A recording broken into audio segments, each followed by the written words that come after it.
মাত্র এক বাটি চাল দিয়ে এরকম সুন্দর সন্দেশ আপনারাও বানিয়ে নিতে পারবেন। শুধু ভিডিওটা মনোযোগ সহকারে দেখতে হবে। এর জন্য আমি এখানে নিয়ে নিয়েছি এক বাটি চাল, চিনেবাদাম, কাজু বাদাম আর চিনি।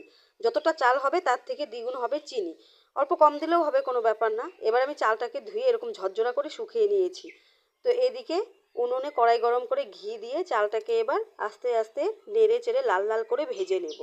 তো দেখো আমি কিন্তু খুব আস্তে আস্তে ভাজছি, কারণ পুড়ে না যায় বা লেগে না ধরে। ভাজা হয়ে গেছে, আমি কিন্তু নামিয়ে নিলাম। এবার নামিয়ে নিয়ে একটু ঠান্ডা করে এদিকে কড়াইতে আমি চিনেবাদাম বসিয়ে দিয়েছি। চিনেবাদাম আর কাজু বাদামটাও একটু হালকা ভেজে নেব।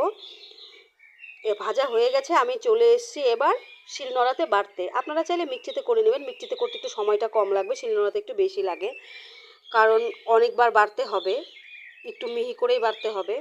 আবার অতটাও মিহি না, একটু দানা দানা ভাব থাকতে হবে। তো আমার দেখো বাটা কিন্তু প্রায় হয়ে এলো। আমি 3 থেকে 4 বার এইভাবে বেটে নিয়েছি, তারপরে কিন্তু এইরকম একটা ভাব এসছে। তো এবার আমার বাটা কমপ্লিট। আমি এগুলো সবগুলোকে একটা থালার মধ্যে তুলে নেব। আমি কিন্তু থালার মধ্যে তুলে নিলাম, দেখতেই পাচ্ছ আমার সবগুলো থালাতে তোলা হয়ে গেছে। এবার আমি দেখিয়ে দিব যে আমি কতটা দুধ নিয়েছি। আমি কিন্তু দুধটা আগেই জাল করে রেখেছিলাম ঘন করে, হাফ কেজির একটু বেশি বেশি দুধ নিয়েছি। আর এইদিকে কড়াইতে 2 চামচ জল দিয়ে চিনিটা ক্যারামেল করতে দিয়ে দিলাম। আমি জল আগে দিতে ভুলে গিয়েছিলাম, তাই পরে কিন্তু দিয়ে দিলাম। তোমরা আগেই জলটা দিয়ে দিবে।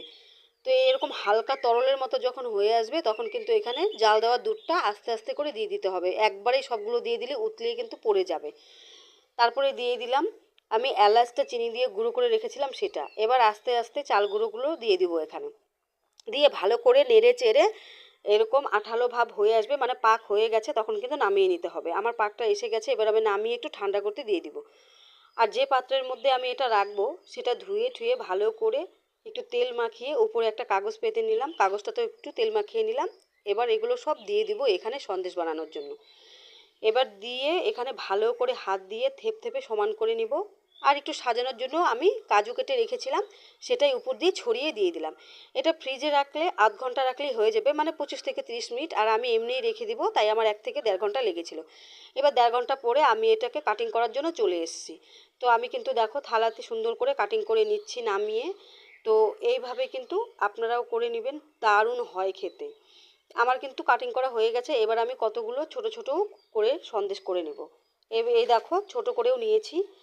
কত সুন্দর লাগছে দেখতে, দেখতে যতটা সুন্দর হয়েছে খেতেও তার থেকে বেশি টেস্ট হয়েছে।